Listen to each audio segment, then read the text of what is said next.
The guru of Squad 00, the assassin like no other. Yes, I'm the best at what I do. One of the most notorious in YouTube anime and manga community.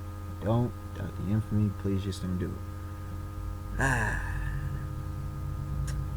Some may be wondering why yet another One Piece discussion. Because there's a lot to talk about. That's why. Because I do what I want, when I want to, how I want to. And something no one really's ever talked about. So why not be groundbreaking and possibly revolutionary? Get people to think. Y'all know how I get down. Logic, reason, facts, and evidence. Anyways, I mentioned that I would be doing this video and previous one dealing with piracy in the One Piece world. This time it's clearly economics in the One Piece world. Now, I don't know if you've ever thought about the economics of the One Piece world and how much different it is from this world and how that impacts the world of One Piece. How it impacts everything in the world of One Piece. Now, Oda hasn't specifically come out and full blown dealt with the economics of the One Piece world, but he's kind of been little dib-a-dab, you know, it kind of placing his feet up in there, you know, dabbling a little bit here, dabbling a little bit there with the way he does that. And I think the economics will come more into play along with the political elements within the New World. There's a lot of reasons. I'll get to why that is later on down in this video. Now, number one, like I mentioned in the previous video, the world government. The world government doesn't control the entire world. There are obviously independent nations, kingdoms, islands outside of the world government's control, but probably at least 75% of the nations, the countries within the One Piece world are under the domain of the world government. With that being said, somehow, is to our best of our knowledge, except in the case of Skypiea. Now, I didn't bring that up because it wasn't relevant in the previous video. But in the case of Skypiea, there was, even though there was an equivalence, it was seemingly a possible another form of currency. But I mean, the Skypieans don't even deal with really the rest of the One Piece world, as best as we know. So they're pretty much an anomaly in this entire affair. We can't speak on the other Sky Islands, like where Uroge is coming from. You know, like that Sky Island he was on when he met Kaido, 100-piece Kaido, and whatnot. But, you know, so that's a whole nother round. If Oda delves in that, I mean, we have the moons. If Oda deals with that, cool, that's great. But the One Piece world specifically, for the like 99% of the time, it is one currency. It is the berry currency, or in some cases the translation, the belly. Okay, you have the berries, seemingly accepted worldwide. Now, it is true that in the New World there are other nations, so it could be possible that, let's say, Wano country / Wano kingdom has another currency. Okay, same thing with Kano country / kingdom. Same thing with Elbaf, and whatever, you know, else you may consider. That's possible. In fact, I forget if Fishman Island had a different form of currency, but regardless of all of that, for the best that we know, the knowledge that we have now, the berry currency has been used 99% of the time. In fact, the Skypiean currency had a trans, you know, and had an equivalence. So it's not like they were completely excluded, isolated from that currency. Why is this such a big thing?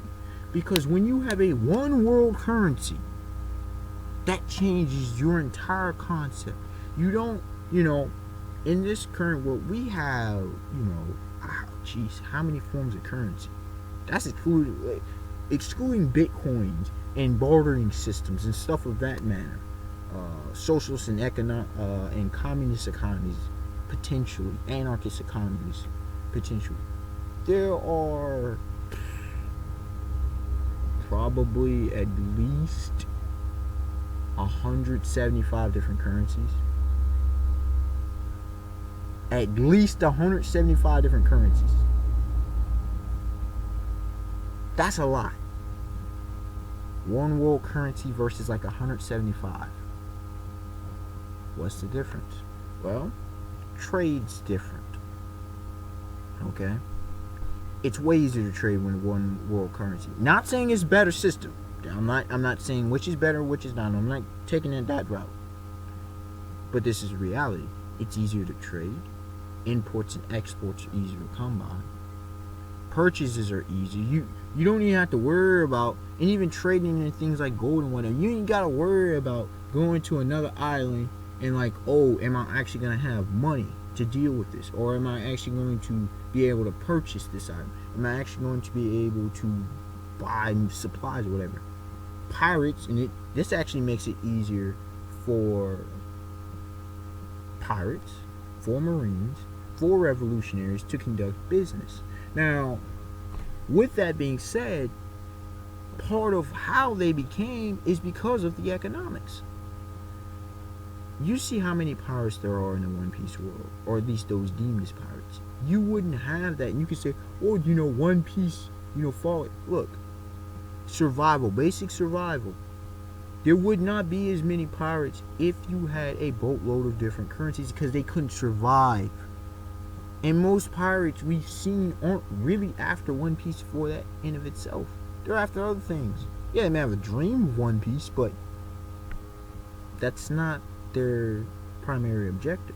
Unlike Luffy. Well, Luffy's not even primary objective. His is to become a king of pirates.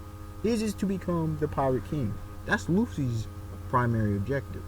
Finding One Piece is secondary in hopes, able to get become pirate king. It's a medium. It's a way to gain his objective, his primary objective. But yeah, even Luffy's isn't about One Piece. So with that being said, you got guys like Buggy the Clown. They're looking for gold. They're looking for this and that to be able to trade it and get whatever it is they want. Life of luxury and whatnot. Now what it also entails is nobilities are able to control things much easier in comparison to current times when there's so many different currencies. Yeah, you may have nobles, but there are ways to circumvent and whatever. With one world currency, whoever controls the money flow, the cash flow, controls the world pretty much, if you want to break it down and simplify it. And who controls the cash flow? The world government. So it's hard to rebel, it's hard to fight against, it's hard to be independent of the entity that controls the economics. Now another element to think about is the whole bounty system. And people want to say your bounty, yeah, well, it's not a complete power ranking, but it is pretty legit. It's your threat level to the world government. And generally, it does hold that the most powerful people have a higher bounty. That's just the reality of the situation. Because these people are threats. And it not only puts a target on the back, and this also inadvertently helps for piracy. It makes them famous, but it also recognizes that if someone wanted that money, let's say there is a top tier bounty hunter out there, or let's say a dude like Mihawk needed some bread, he go after and he take out a guy like Luffy, who's now 500 million berry bounties. 500 million, 500 million berry bounty. That man gets rich. That's an incentive. A guy like Captain Jack the Drought, who's worth $1 billion. But it also establishes the dude as a significant threat. You put a price tag on somebody's head like that, that person is going to be known throughout the world. And, from a business side, people ain't probably want to do business with that individual. Because that person has too much notoriety. Unless that person is well connected to other things. You see what I'm saying? So, that kind of economy, because let's just say there was a fugitive from the FBI in the United States. In the States, that person's got a bounty on his head of $25,000. Okay? It's a decent chunk of change over there. But in Japan, the yen, U.S. is not the maybe the best, but in Europe that doesn't count as much. In Japan might count for more. So the different it gives to where does somebody actually want to come track this person down, turn this person in? Is it really worth it? As opposed to this is a set price. You know what it is. It's like kind of the standards of measurements. Okay, you know what it is and what it ain't, and that's big money. There's big money. There ain't no questioning it. You don't have to do conversion rates and all that nonsense. You just it's one set thing. So it is what it is. The economics in One Piece. Now, what this one world system does is it also allows for us not even to have to focus on it. It makes it simple. And ridiculously simple. Because economics, if you think about it, specifically in piracy, we don't even see in this era, this is how simple it is. We don't even see in this era really piracy going on in its technical form of theft on the high seas. Because pirates don't, there's so many ways to make that money that make the berries that it's not even worth it in a lot of cases.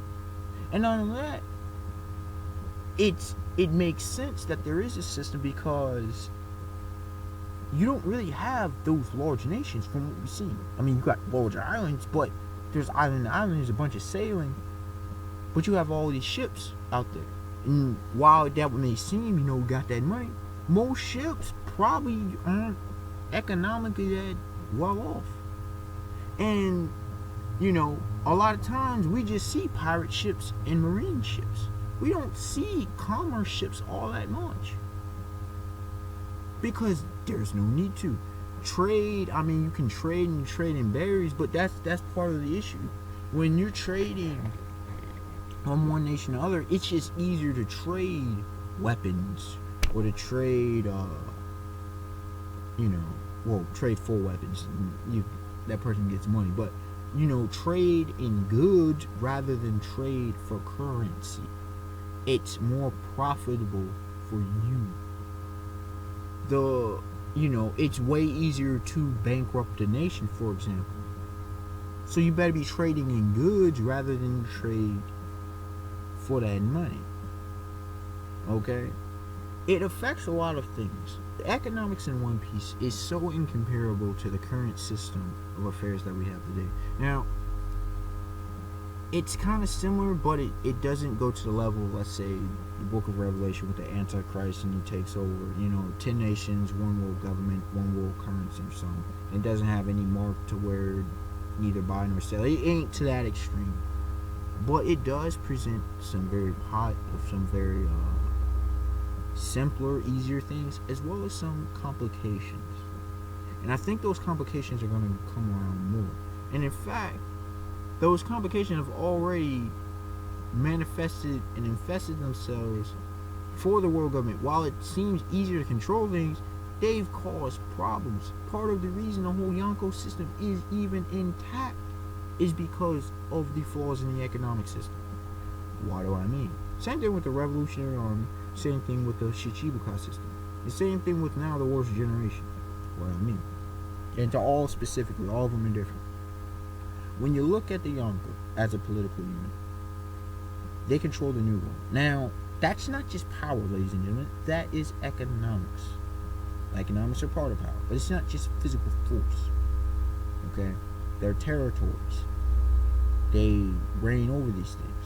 That means they also help dictate the economies. Clearly, we see that with guys like Jack. Clearly, we see that with dudes working for Kaido like Doflamingo. Okay? Heavenly Demon Dandio de Doflamingo, aka Joker. Clearly, we see how it impacts with dudes like Luffy. Okay? Coming in to Fishman Island and screwing with Big Man's supply. And it was a supply candy. It wasn't even a supply of, whatever. And then Peckham's to Marco like, yo, they got a bunch of gold. Like, yo, don't be stupid about this. Like, big man, we need, our coffers are running low. So there's that. A Yonko has to also have good resources, capital. Okay? Now, with the Shichibukai, yes, there are a balance, but that also affects economically. Look at how Sir Crocodile was manipulating the economy of Alabasta. Look at how Doflamingo completely changed the economy of Dressrosa. Look at how Boa Hancock completely impacts from her piracy on the high sea, whatever she goes and loots and whatever the Kuja pirates do, that is a major economic boost for their nation. Buggy, we see what he's doing. Oh, Buggy having a field day. Oh, Doflamingo gone? Oh, yes. Let's go, he got a bunch of mercenaries working for him. Blackbeard really didn't take advantage of the Shichibukai system. Mihawk doesn't take advantage of the Shichibukai system.